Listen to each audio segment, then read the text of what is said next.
Thanks for tuning in to the Commodities Dig. I'm Amy Hogan. My guest today, Michael Winship, CEO of Orvana Minerals, leads the helm of an undervalued precious metals company with operations in Spain and Bolivia. Though he's working really hard to change the market's perspective.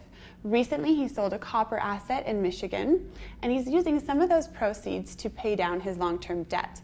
Michael, thank you so much for joining me today. Thank you for having me, Amy.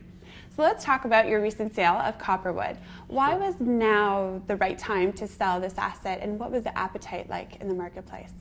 It certainly turned out to be excellent timing for us to have made this sale. Of course, it goes back more than a year ago when we had a strategic planning session with our board, and we're deciding what continents we wanted to be involved with, what metals, and we felt with the state of the company that it would be a good fit to divest Copperwood and then pursue more of a precious metal focus in Europe. Did you look at any joint venture opportunities, or no, because you really just wanted to veer away from copper mainly producing mine? No, that's a good question, Amy. We did look both at a joint venture on Copperwood as well. We looked at spinning it out and had a copper company as a possibility. Oh, okay. But at the end of the day, we just decided that a clean divestiture of Copperwood and then getting the proceeds of that to pursue other growth opportunities were the best fit for us strategically. What other growth opportunities would those be? Well, certainly our flagship operations are in Spain. As you know, we have 2 underground operations there, and we have quite a large land position in northern Spain. We're the only operating gold mines there. So we have opportunity to expand there organically.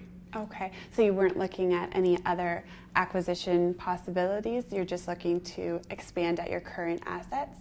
No, in parallel, we have looked at the M&A side, again, primarily in Europe, in precious metals, but again, being open to copper over there as well. Would you say it's a buyer's market or a seller's market?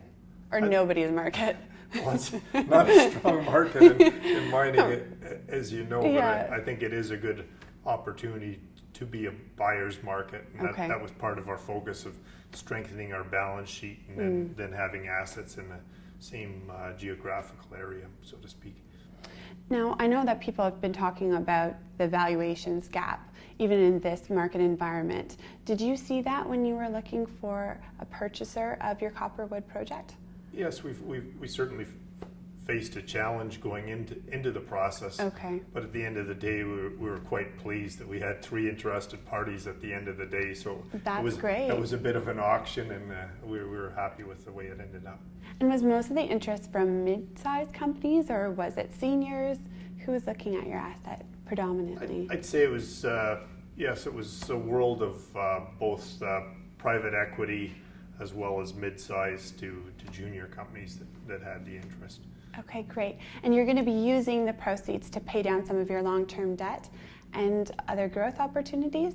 Or is it all going to debt? Well, that's right. I'll say our first focus was to strengthen our balance sheet and pay down some debt. But as well, we've increased our working capital, and that's given us flexibility on the organic growth side to pursue things like exploration in Spain. Okay, well, let's take a break there, and we'll come back and we'll talk about some of your exploration opportunities.